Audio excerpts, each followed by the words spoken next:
Inside the White House Situation Room, defense officials were brainstorming a highly specific problem: how to freeze the front lines of the Russia-Ukraine war without putting a single NATO soldier on the ground.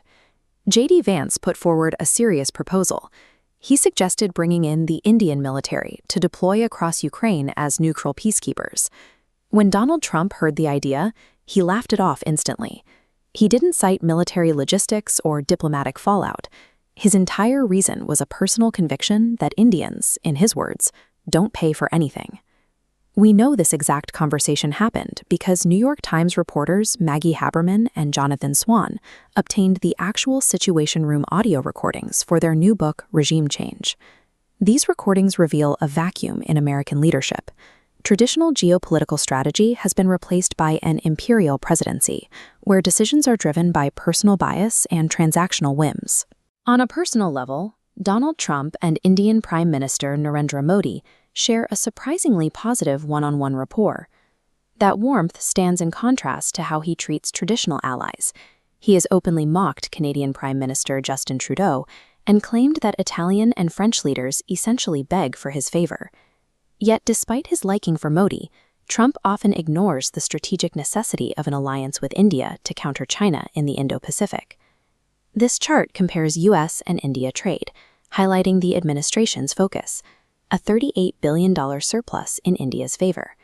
Trump views these high tariffs as a sign India is extracting value.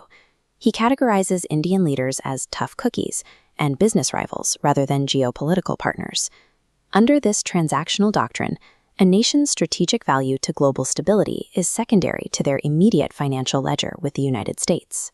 Trump projects this same personal calculus onto existential military threats, specifically the standoff over Taiwan. Elon Musk warned the administration that the United States is dangerously vulnerable due to its dependence on Taiwanese semiconductor chips.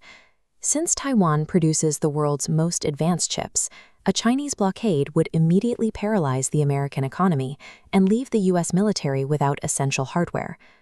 Confronted with this strategic risk, Trump pointed to a verbal promise from Chinese President Xi Jinping, claiming Xi personally assured him China would not attack. Immediately after sharing that assurance, Trump admitted that he was well aware Xi might be lying to him. This illustrates the core danger of a gut-driven foreign policy. It discards the warnings of defense experts and data in favor of gambling national security on a personal hunch.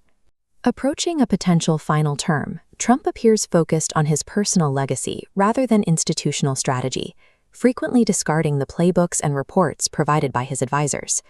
This risk-taking approach frequently backfires. For example, the administration has failed to secure the agricultural access and trade deals they wanted from India, who refused to be pressured into a quick agreement. Nations like South Korea and Japan rushed into trade deals to avoid conflict, only to find themselves regretting the terms today. India took a different path, choosing to wait out the administration's demands rather than conceding. The result is a shift away from institutional consistency.